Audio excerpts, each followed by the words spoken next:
Well, again, welcome to Escapees webinars. My name is Georgianne, and I'm the marketing director for Escapees RV Club. If you're just now joining us, you might see there's a little poll up on the screen. As we get things rolling, we're just giving you a chance to let us know what kind of RV do you currently drive or tow. This way, when it comes to the Q&A portion, we have a good idea of who we're talking to and what kinds of details might apply more universally to the group we've got here. Uh, but yes, we're happy to have you here. We're talking with George Mayleben of RV Driving School. He has been teaching for numerous years. He works with our RVers Online University program as well as our RVers Boot Camp and teaches people some great skills about how to drive their RV more safely and even does some hands-on instruction through his driving school. George, do you want to take just a moment to introduce yourself?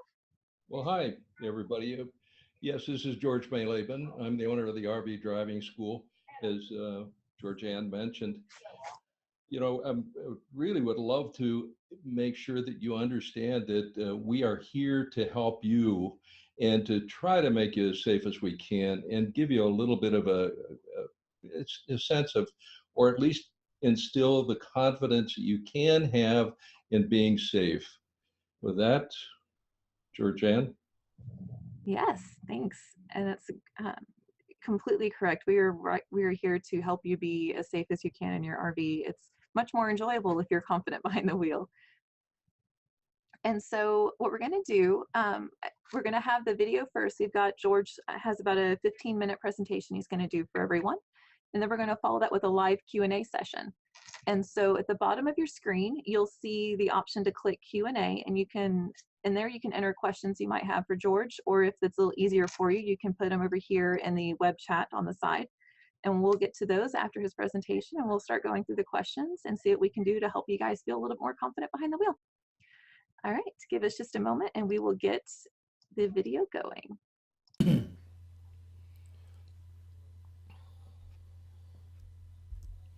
Hello, folks. My name is George Mayleben. I'm the owner of the RV Driving School. For over 25 years, we've been involved with automotive safety, and I specifically have driven just about every kind of vehicle imaginable. I had the honor of being certified by the state of Minnesota to teach safe driving. We've been full-timing for over 10 years. All right, let's get into some of the tips. You bought your RV because you had a dream of traveling. The joy of getting the RV becomes the scare as you realize that just maybe this requires great care. Here are 5 tips that can help make you safer and give you some degree of comfort as you enjoy traveling. The 5 tips are these. Get acquainted with how to take corners properly.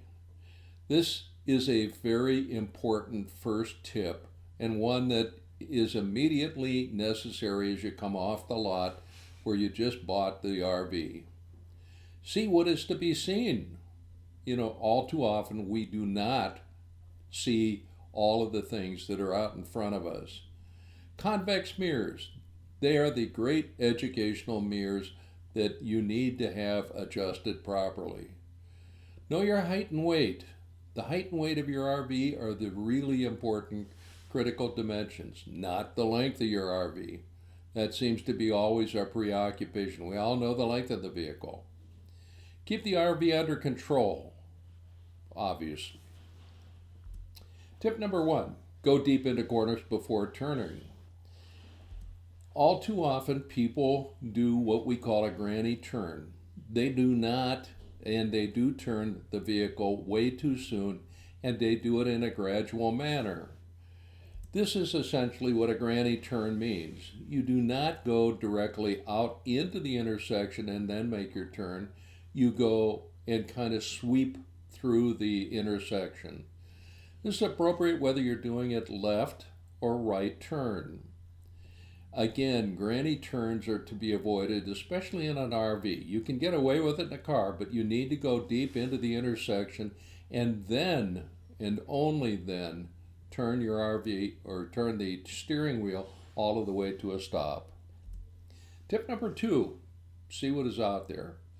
To be seen and to create separation between the vehicles. All too often, we are comforted by the manufacturer with great seats, very comfortable, lean back. Often, we become complacent as we drive the RV. What we really need to see is what is going on around us, down the road, all around us. Is there an accident ahead? Is there something looming as far as a potential problem? One of the things that I learned a while ago is something called motion induced blindness. If you look directly at the green dot in the center of the screen, you will periodically see that one of the yellow dots disappears. They don't really disappear, but it gives you an indication that whenever you're driving your RV, you have to keep your eyes moving. Because if you keep centered on or don't move your eyes around, you can lose sight of something that is very relevant to your safety. Tip number 3, mirrors. Yes, mirrors. Simple, and now I want to talk at length about convex mirrors. The top mirror is obviously there to see what's behind us, but the important mirror is that convex mirror. It has a threefold benefit.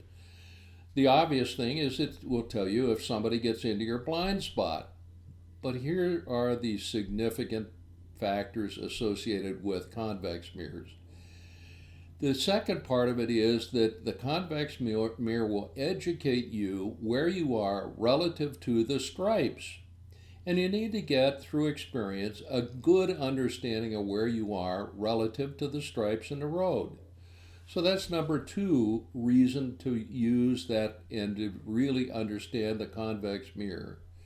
The third purpose is to know if you are making, as an example, a right turn, whether you're about to climb a curb with that rear right tire.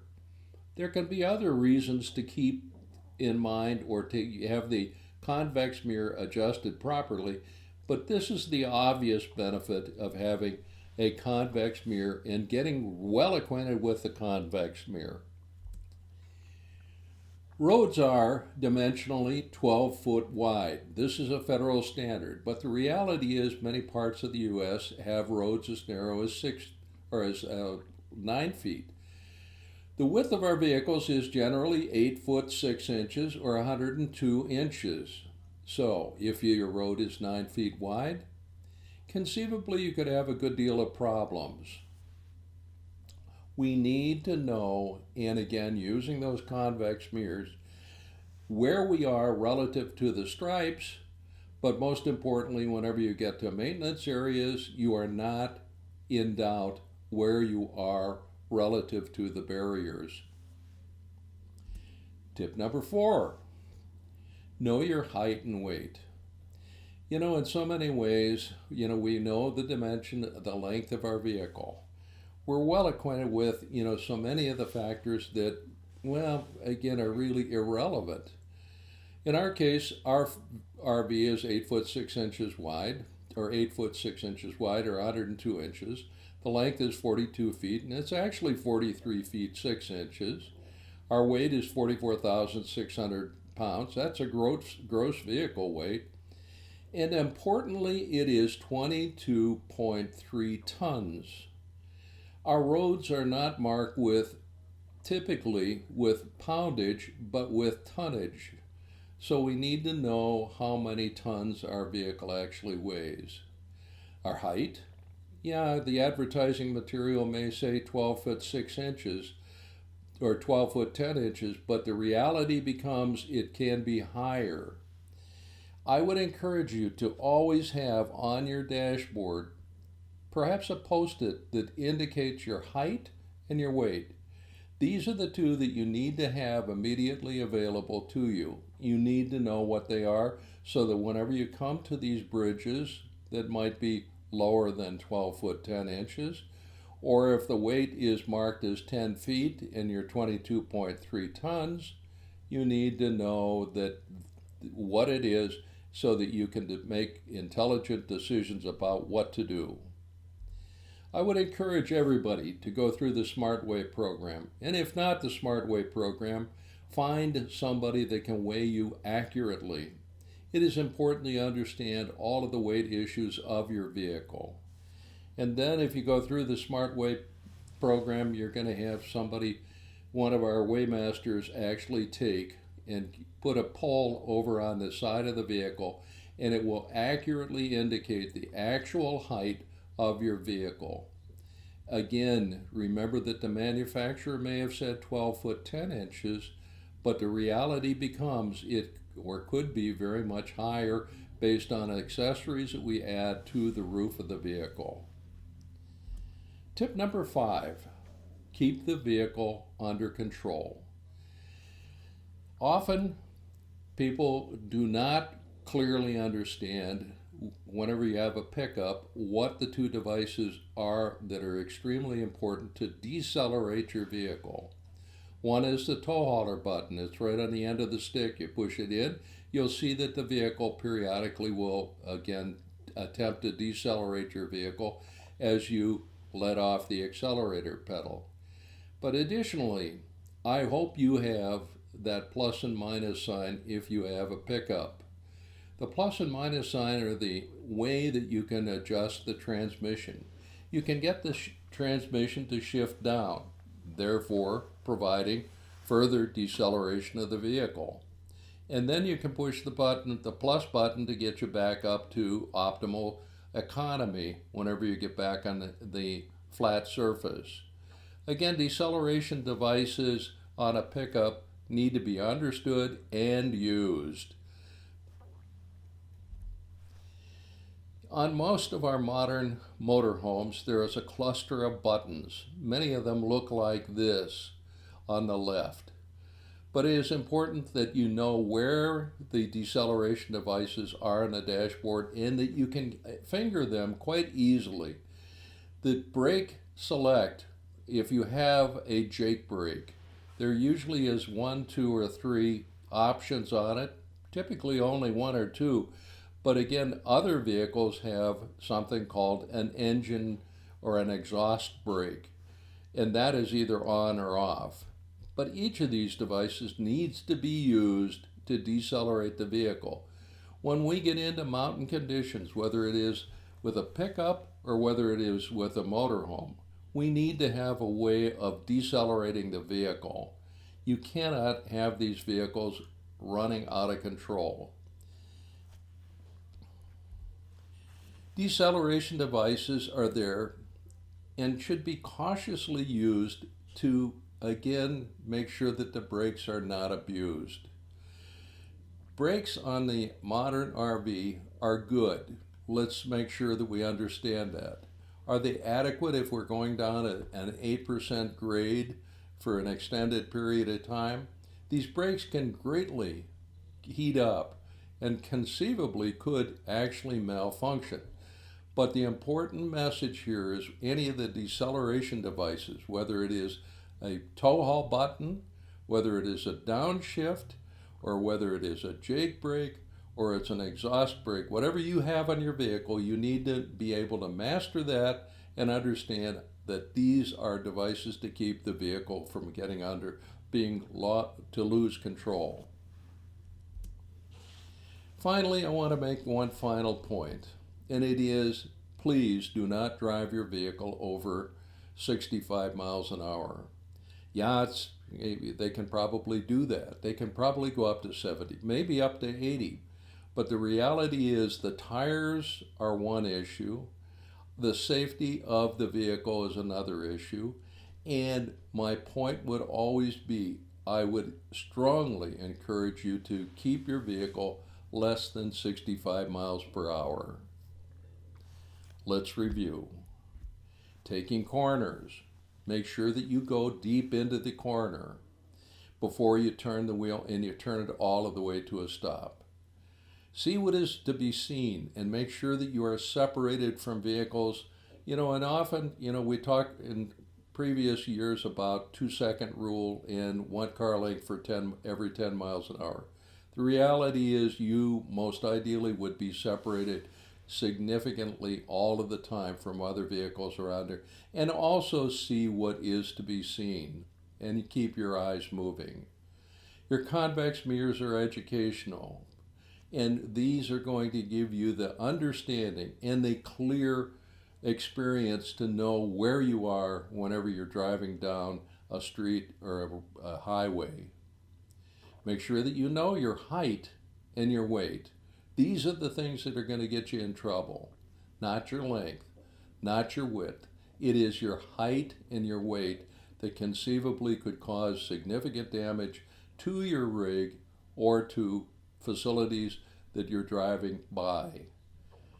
Keep your RV under control. It is important that every day you have complete control of the vehicle as you drive down the road. You cannot be driving on a significant hill and not have total control of the vehicle so that you know and can decelerate it and to keep it from, again, in a runaway condition. At this point, I'd like to open it up for questions.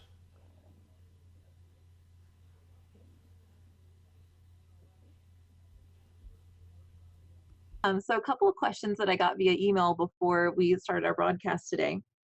There's an attendee named Ron who asks, he pulls a large fifth wheel and he's hit objects on the outside of a sharp turn because the trailer swings into a blind spot. How can he determine how much space to leave to make sure this doesn't keep happening?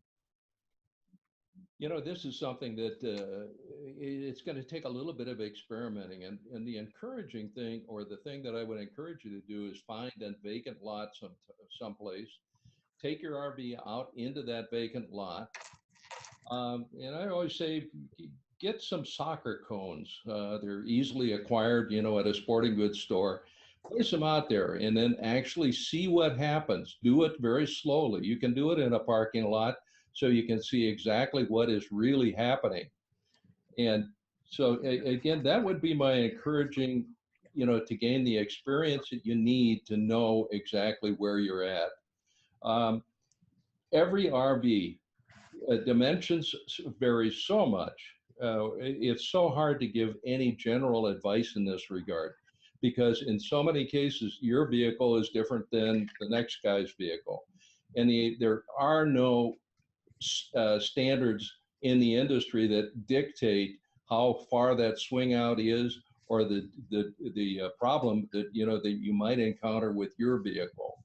Again, get out in the parking lot, try it out, get those soccer cones placed, and try it out. See exactly what you know is going to make you comfortable doing some of these maneuvers with your RV. That's a fantastic tip.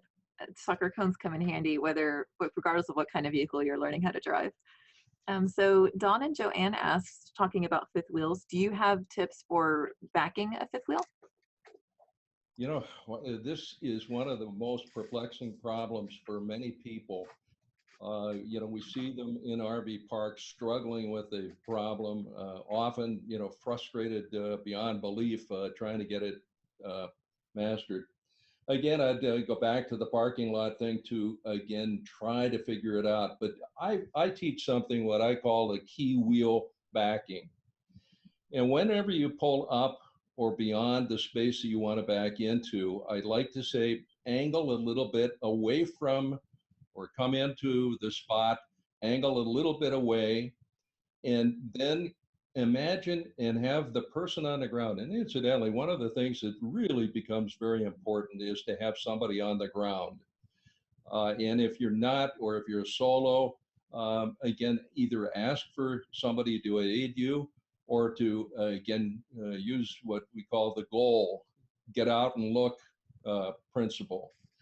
But the key wheel on a fifth wheel, when you're backing into a spot, becomes, if it's a left-hand back in, you need to realize that the key wheel is the center left of the wheels on the trailer. And what you need to do is imagine where you want those tires to go. And then, again, very slowly and cautiously move into that corner or into that or follow that direction that you feel you want it to follow. You know, the other thing is, and I've taught this for a long time, imagine if you are driving your RV and you're positioned, you're ready to back in. Reach to the bottom of the wheel, the steering wheel, and move it in the direction that you want the RV to go as you gradually back up. That's going to establish a direction of the trailer. And then I always say, stop. Once you get that thing moving in the appropriate direction, then reach to the top of the steering wheel, and then again move down to the left if you're going into a left-hand back end. You want that direction to be established so that the pickup will follow you in. Easy to say, difficult to master. And again, practice makes perfect. No, practice, practice, practice. I can't emphasize enough.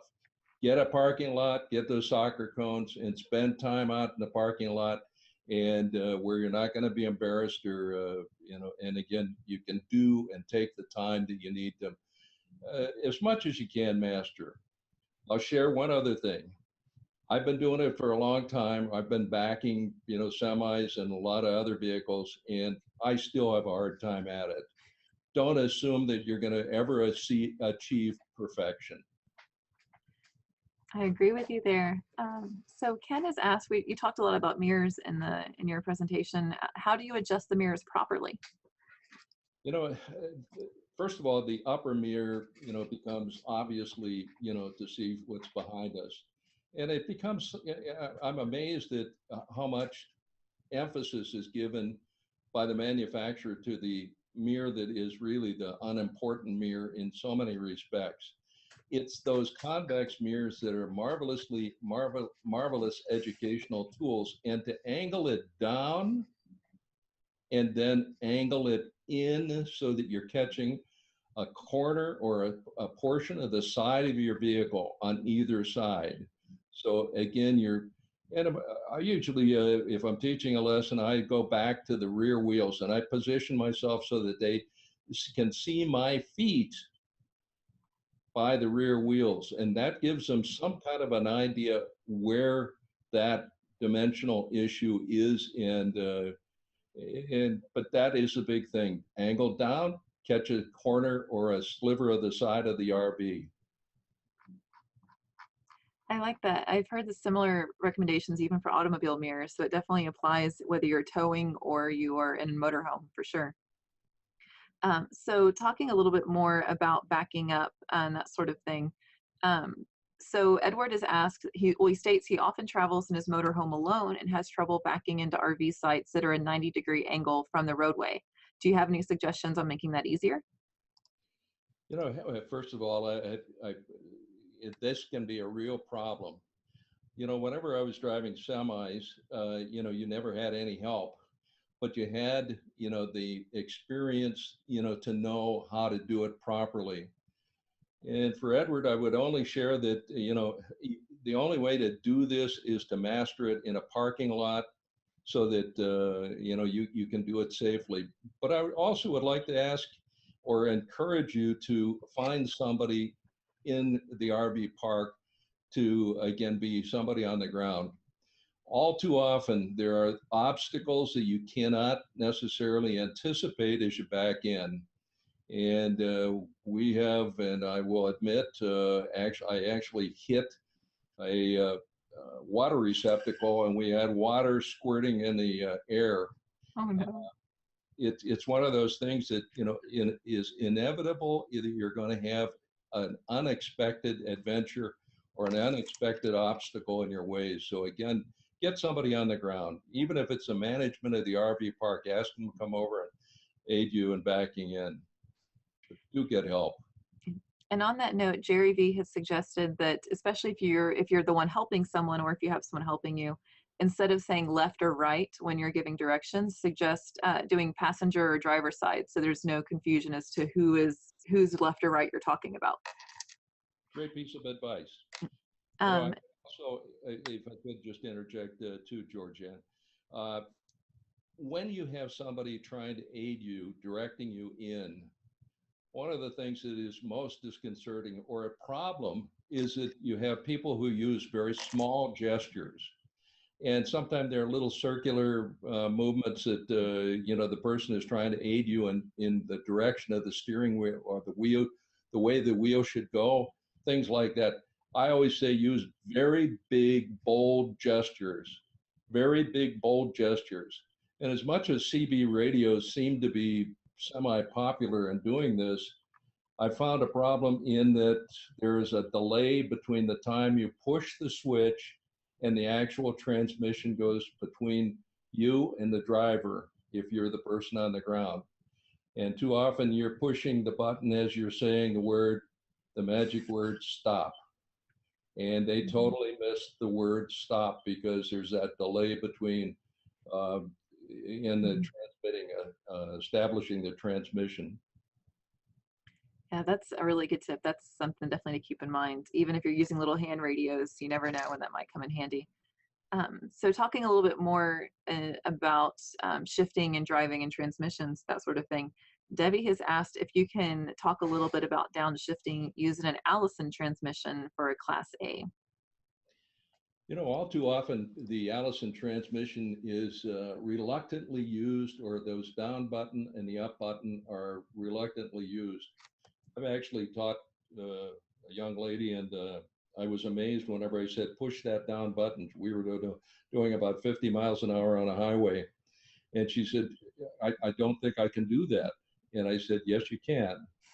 Those buttons are the buttons that people feel very reluctant to use. But whenever you do go over the crest of a hill or a mountain and you're coming down the other side, it is very appropriate to push that down button, sometimes all of the way down to two, which again seems very severe. But if you're doing a significant grade, I've done 8%, sometimes 9%.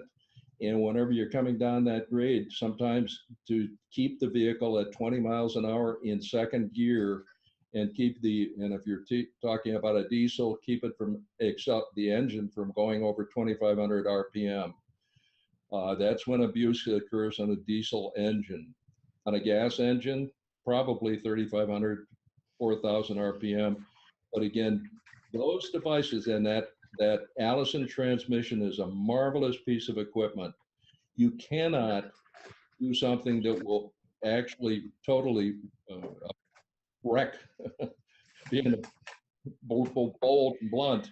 You Mhm. cannot wreck it because the electronics that are built into the Allison transmission will not let you do something that is totally abusive to the transmission. But do get acquainted with, and don't hesitate to experiment with it, even on flat ground. Get familiar with that transmission. It's a marvelous device. If there's one outstanding product in the average motorhome, it is the Allison transmission. That's really good to know. So thinking about braking then, Bob has asked, how does the typical engine brake work? If you're using the engine brake, do you also need to downshift when you're going downhill? You know, uh, in so many cases, I wish I could say do this and do it all of the time. And this is the way you do it. If it's a 6% grade or if it's an 8% grade, do it this way. What you're really going to have to do is start getting familiar with your vehicle and realize, as I said in the 5 points, don't let that thing get out of control. You do not want it to get up into the 50, 60 miles an hour. If you're doing a downhill 8% grade, with the severe corners, you've got to keep that thing under control. But you put it on, if and sometimes I use it in concert with the downshift of the transmission. Sometimes I use the transmission only. It's a lot of experimenting to find what works best for you. Again, remember that each of your vehicles is significantly different in terms of the way, the weight of the vehicle, the way it behaves, and how you are actually keeping it disciplined, keeping that thing under control. Awesome. So along those same lines, Arlene has asked, she has a 2006 gas Class C and she tows the car. She keeps it in tow or haul mode when going up and down grades. Is it okay to also downshift when going down grades to keep her speed down, or is there a good rule of thumb for RPMs as to when she should apply the brakes? You know, RPM, and again, it's very hard to give you hard, fast rules on this. Generally, a gas engine, if it's a GM or a Ford V10, I try to keep them under 3,800 RPM. That's usually the high point. But sometimes, whenever you need to get out into traffic, again, talking a little bit different situation, but whenever you have to get out into traffic and merge, sometimes you're going to have to push that right to the floorboard, and it may, push it right up into the higher RPM range. In general, these engines are best kept at the lowest possible RPM in in any given situation. But remember again, you want to keep that vehicle under control, and therefore you do what is appropriate to do that. I, hard and fast rules are very, very hard in these vehicles because, again, of the different size of the vehicle, the specifications of these your vehicle. Um, I'm sorry, I wish I could be more definitive. There are a lot of variables to consider, though. You're definitely right about that. So Gary has asked, he said that someone recommended that he should eliminate sixth gear when he's towing, and he's wondering if that's true. No. That's an easy answer. Again, if we're talking about a motorhome, I always try to hit six as soon. Excuse me. I try to hit sixth gear as soon as I can, and um, really, there's these engines are well made, and if we're talking about a diesel, uh, sometimes conceivably you could be at 1200 RPM in sixth gear, and it is not doing any abuse, or there's no abuse to it. If you're in sixth gear in a gas motorhome or a gas vehicle, sometimes if you get it down even into the 2500, 3000 RPM range, it's not going to be abusive to the engine. It's good to know. So I have a couple of quick questions that I can actually answer and give you a break for a second, George. So Gary asked about attending boot camp in November to get access to the SmartWeigh program. Actually, Gary, we have SmartWeigh locations located all across the country. Some of them are one-time events where we're setting up shop at an RV rally or at a dealership or something like that. And then there are also locations that are open all the time. If you go to escapees.com under I believe it's under the education and knowledge tab, you can find more information there about SmartWeigh and look at the locations and the events that are coming up. And then, go ahead. Something? Mhm. If you haven't been to a boot camp, try to get in. It is well worthwhile, especially if you're new to the RVing experience. It's valuable information from the day you arrive to the final bell at the boot camp. Mark Nemeth set this up a number of years ago, and to his credit, he has done a great job of putting together the things that are really relevant to RVing, and especially if you're new to it. Along those lines, we also have the now the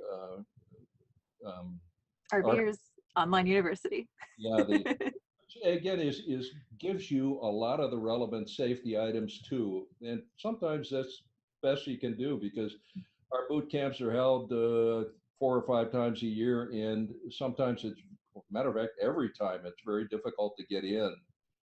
But my encouragement would be do take the time and get acquainted with those programs that will aid you and give you the education about what you're really into in the vehicles that we're operating.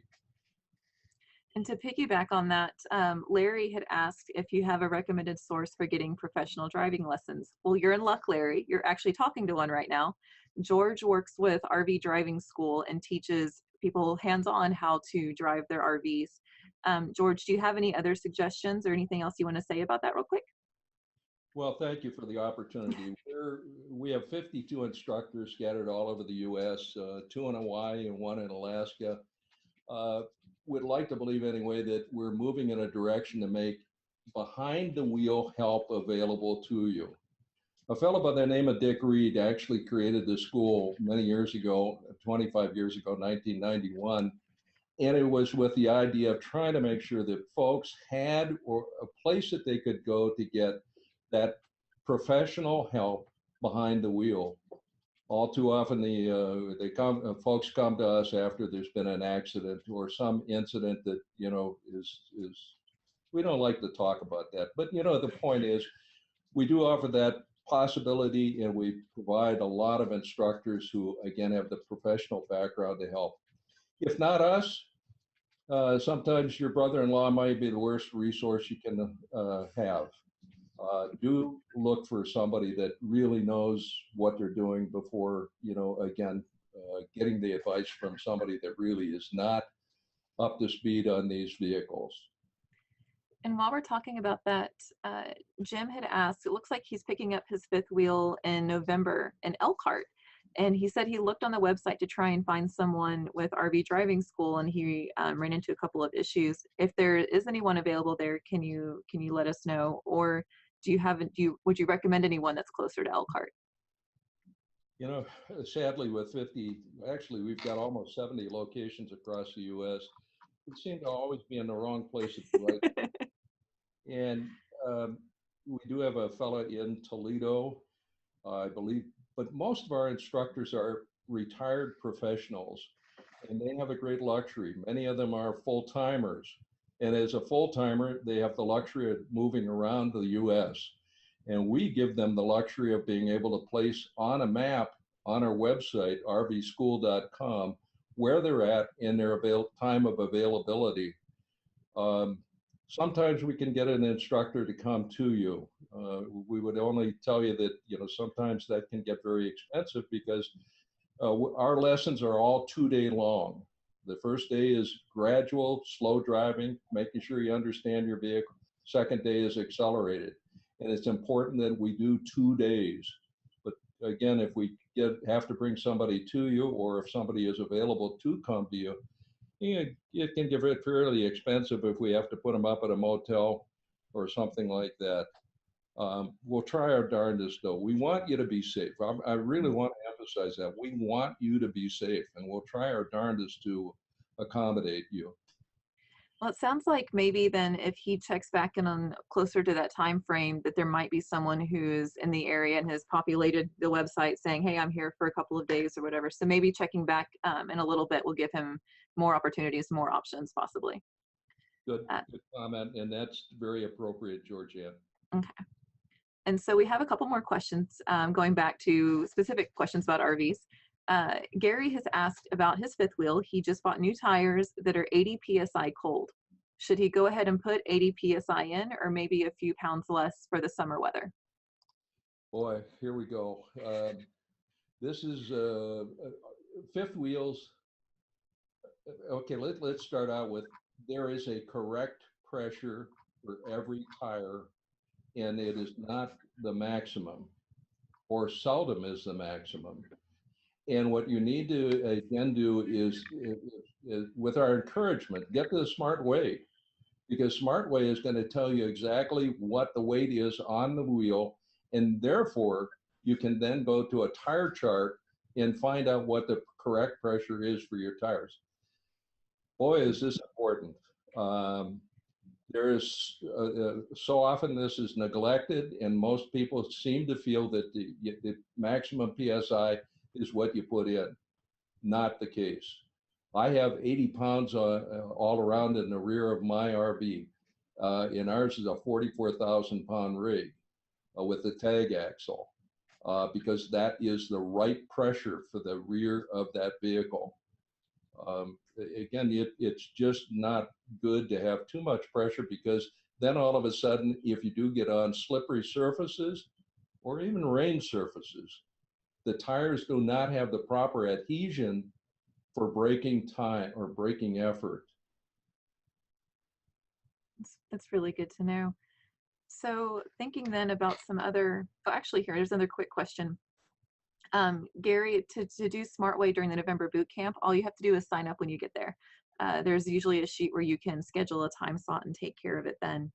And while we're talking about SmartWeigh, you've brought that up a couple of times now, George. Can you explain the difference between SmartWeigh and then some people will use the CAT scales or other scales found at truck stops and that sort of thing? Can you explain the difference and why one might be preferable than the other? Well, given no other alternative or a short run alternative, CAT scales can give you at least an idea what the weight is on the axles of your vehicle.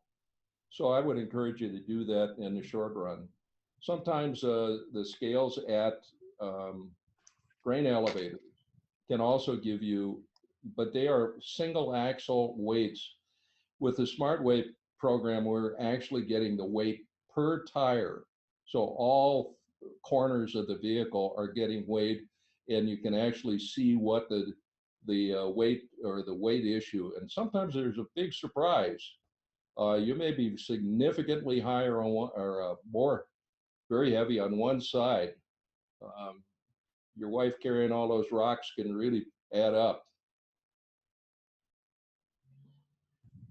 Yeah, definitely. And I've seen some really fantastic blog posts and video logs from people who have done SmartWeigh, and they get the information back. And of course, people go through a bit of an analysis period with a weighmaster and go through some recommendations on what may or may not work.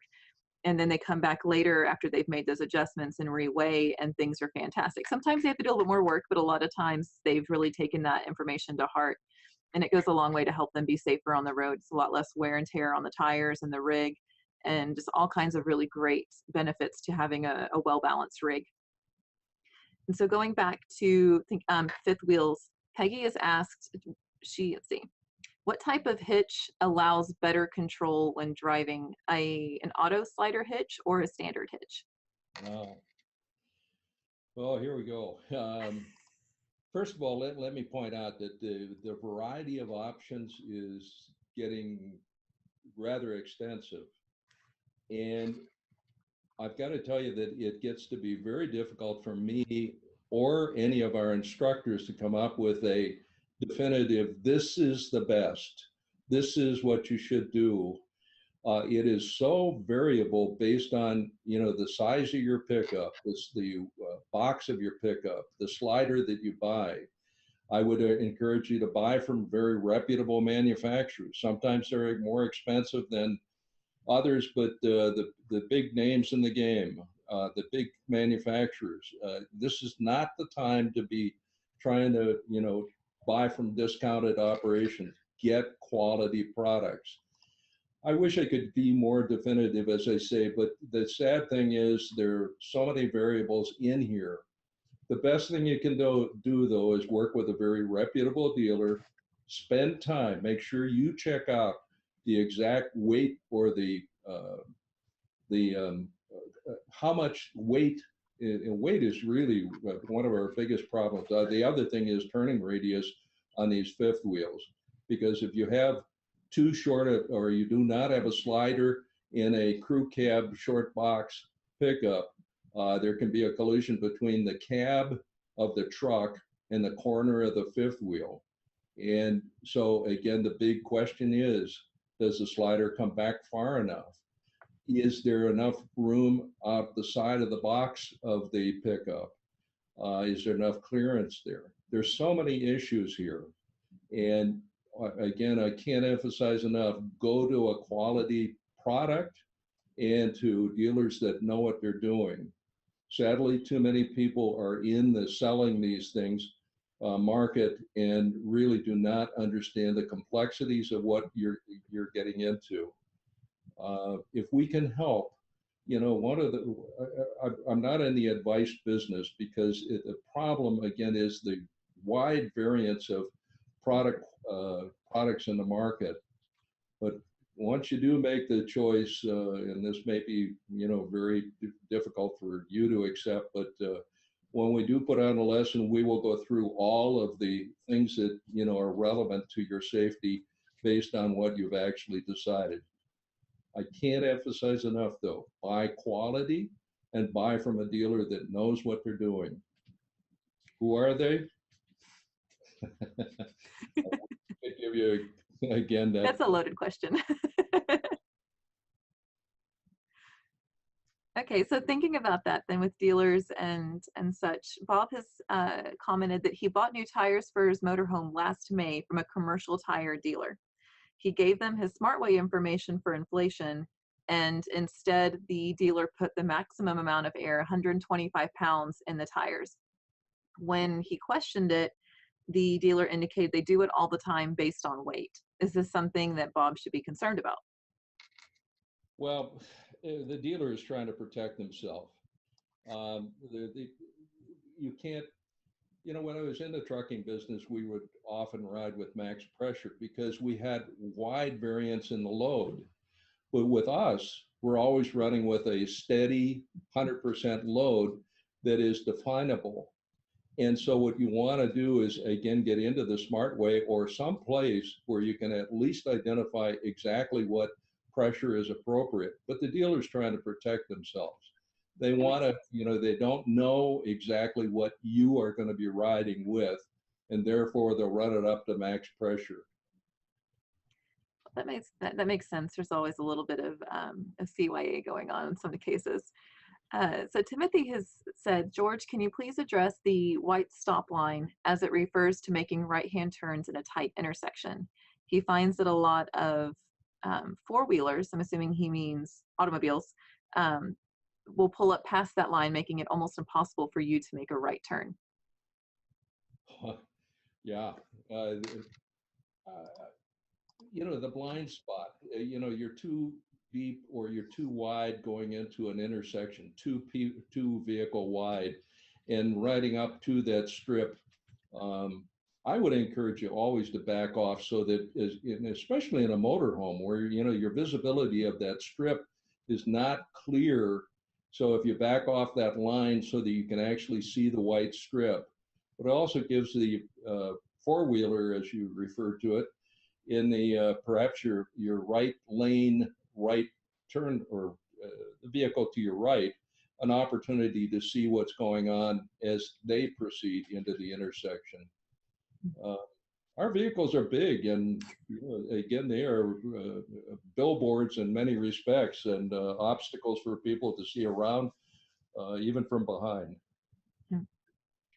So we have a question from Chester. You might have some information on it, but it sounds like it's a bit of a variance. So when will all states increase the length restrictions? For example, he is 68 feet long and illegal in many states. He's never been stopped, but he's concerned about being stopped. Boy, this is one of the hairy things. I had an individual coming up the other day. He's 73 feet long and wanted instruction. I said, "You're illegal in the state." It was California. And I said, I'm sorry, but we cannot teach someone or put on a lesson for somebody that is right away illegal. And so I wish, the states would be more responsive to what's really happening. As with so many things that are in the political atmosphere, there is a significant delay in getting things to the point of, what should be done gets done. I don't know that there's an answer.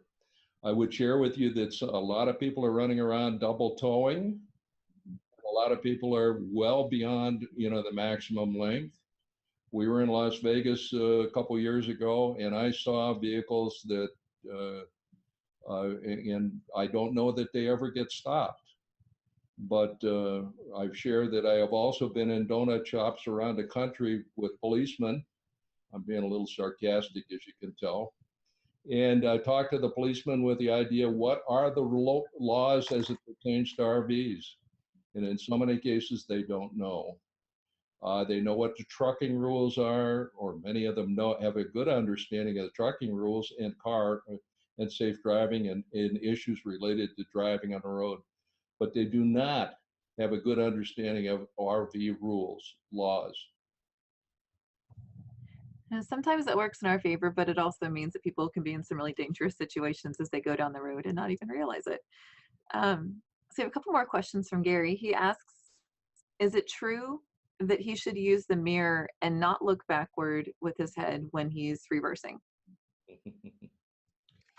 Oh, well.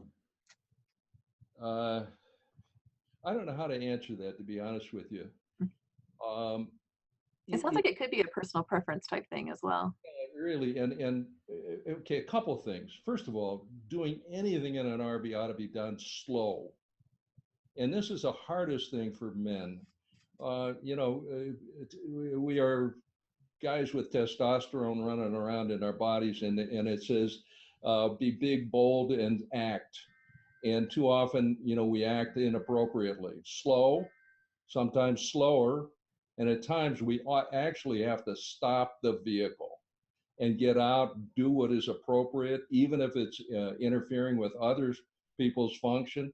The horns may be blaring, things may be happening, that gestures may be inappropriately flying toward you, but you need to do what is there to be done to make you safe. That is paramount. Well, speaking of being safe, his next question is, should he ever use cruise control when towing a fifth wheel? I always use it. I've been fifth wheel. One of the great things that happens with cruise controls, and I view it as a safety device. Here's the reason why. Yes, it can be a problem, but what it does, it gets the tension. If you're on your accelerator all of the time, there's a tension that's built up in your system, and it actually inhibits your ability to deal with emergency situations that can crop up.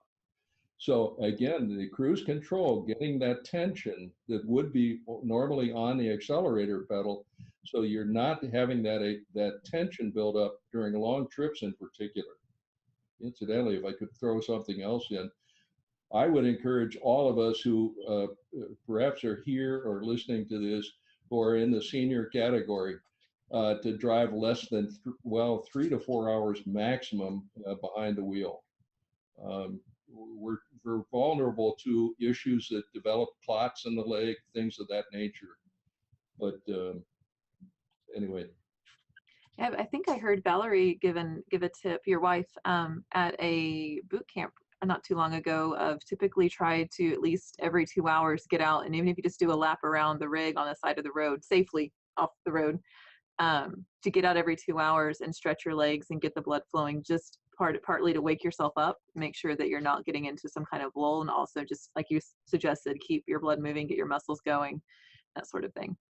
absolutely. And I have a marvelous chart that indicates, how vulnerable we can be to, or how our reaction skills actually diminish the longer we are behind the wheel. And if you're one of these people that goes 5, 6 hours, which, boy, I really highly discourage, your ability to react to emergency situations diminishes greatly. Don't do it. These are big vehicles. They're dangerous vehicles if they're not kept under control, and if you are not, or if you're not ready to react. So moving on, Edward had asked, he says he has a 2002 Ford diesel with an automatic transmission. When does he need to use the overdrive off button? Um, Overdrive off button. Okay, now I'm not too sure what an overdrive off button is, but remember again, if you're on flat plains area, you want that to give you optimal economy. You do not want, when you get into mountain situations, to have anything that would cause you not to be able to decelerate the vehicle appropriately. So a little bit uncertain of exactly what that overdrive button is. We perhaps I should familiarize myself with that one. But Edward, the big thing again is try to get it to upshift to optimal economy for your benefit. These vehicles, I always say we start at 7.2 miles per gallon on average for just about every RV of any size. And so let's try to get as much miles out of a gallon that we can. Conversely, though, whenever we hit the mountains, all bets are off. We need to keep that control.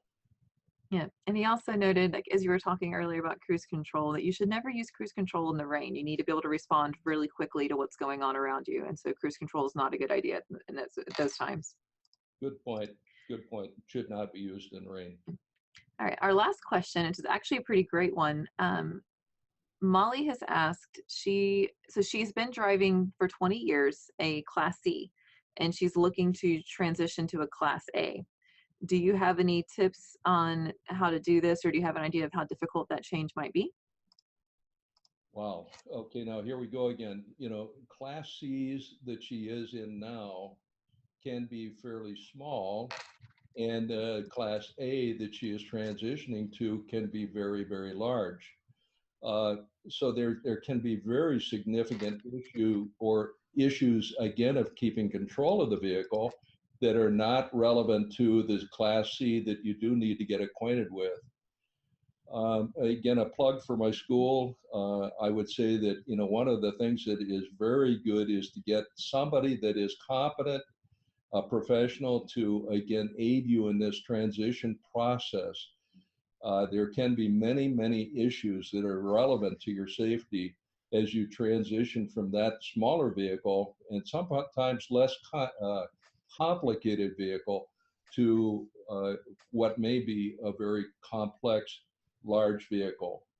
Um, but we wish you well as you make the transition, and make sure that you do what is appropriate to make sure that you are safe, and um, take the time, get acquainted with this new rig.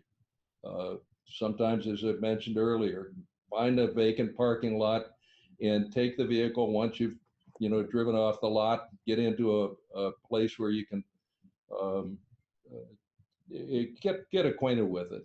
Make sure that you understand the dimensional issues as well as the things that are important about the difference between the two. Yeah, definitely. And I also wish you luck. That's going to be a bit of a transition, but it sounds like you're totally capable of handling that, especially if you've been in a Class C for so long. 20 years on the road teaches you a lot. Okay, so this actually is our last question. We've got about 2 minutes left. Ken has asked if there are any special precautions or techniques for driving with a towed behind a large Class A. You know, Properly hooked up, any vehicle that is towed behind a Class A is going to dutifully follow you. Again, I want to emphasize properly hooked up. Buy good equipment, tow bars that are made by a reputable manufacturer. The base plate is secured to the car or the towed vehicle properly. Um, and then make sure that you have the appropriate auxiliary braking devices in that towed vehicle. But when you're out on the road, you're going to find that it's almost, you lose track of it behind you. Sometimes my wife likes to turn on the camera in the back of our motorhome so that she at least knows that it's still back there. But again, towing behind should be almost inconsequential unless you have to back up. And then you're going to have to realize that in 99% of the time, no, 100% of the time, you have to unhook and then back up to deal with that bad situation that you got yourself into. Well, you have been a wealth of information about driving safely and maintaining your vehicle more safely. Thank you so much, George, for taking some time this afternoon to go through all of this with us and to answer lots of great questions from attendees. I really appreciate it. I'm sure they do too. You're welcome. Again, thank you all for joining us, and hopefully you have a great rest of your day.